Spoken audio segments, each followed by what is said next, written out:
This next text is coming from Galatians 5:24. It says, "Those who belong to Christ must crucify the flesh with its desires and its passions.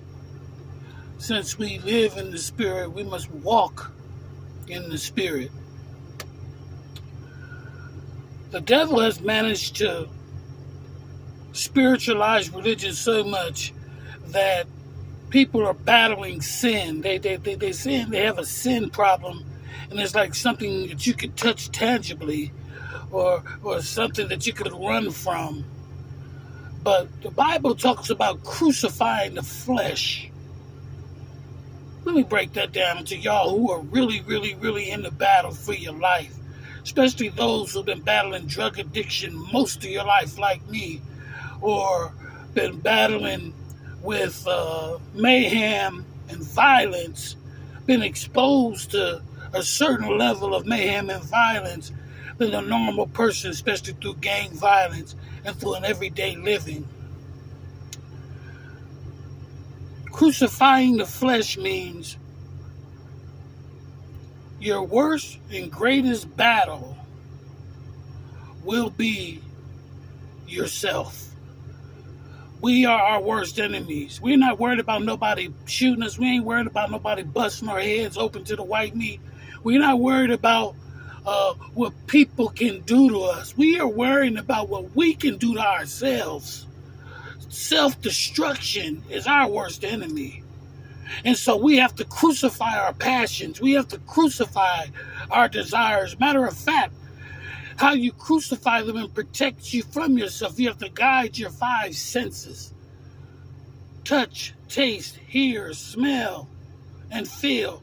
You have to protect the avenues to your soul, which are your five senses. Because the greatest battle that you are going to be fighting is against yourself. We are our worst enemy. The worst enemy, the greatest and final conflict will not be against you and Satan, will not be against you and lust and you and things that you could tangibly see. The greatest battle that you will fight in the last and final conflict will be against you and your flesh, you and yourself. And we have to crucify the flesh daily with our passions and our desires. This is the greatest conflict that a man will ever go through. A man that can control his passions and that can control his appetite and that can control his desires and not let them control him. He can be literally have his spiritual destiny mapped out for him. We are our worst enemy. And if you can't see that, then you're just fighting, you're just pruning a tree. But when you can see that you are your worst enemy, then you're getting to the root. Then you could root that tree up. So many people are pruning the tree. Oh, they make it look like a pretty bush. Oh, he looks like a nice Christian. Or he looks like a nice believer because you're pruning the bush. He's stopped drinking coffee and he's stopped eating sugar. Nah, bro. I have to stop me. I have to protect me from myself. Because you don't know me like I do. You haven't been through what I've been through. I know what I'll do. And my worst enemy is myself. And I have to crucify my flesh daily. I have to deny myself some things that this body wants.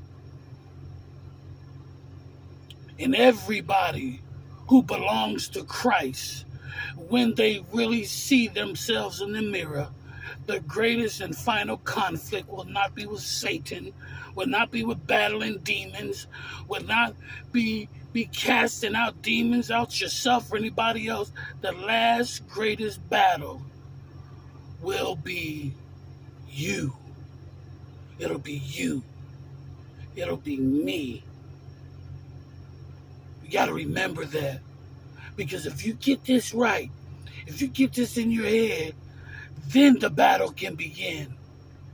The battle for your soul truly lies in crucifying the flesh daily, daily, denying yourself things daily by not going certain places where you know what the flesh wants, without looking at certain stuff you know that the flesh wants, without hearing certain stuff that the flesh wants, without tasting stuff that the flesh wants, even smell. You have to, all these avenues to the soul must be tempered and must be trained through prayer and supplication and self-denial. Who's the boss? Your passions, your desires, or Christ? Remember, those who belong to Christ must crucify the flesh with its desires and its passions, because we belong to the Spirit and we must walk in step with the Spirit. I don't normally make 2 videos, but that was on my heart strongly for those who are truly in the battle for their lives. Those who every day it's a struggle. It's a struggle, and you don't know if you're going to make it through that next day. All right, listen, God bless you. And remember, the messenger's praying for you.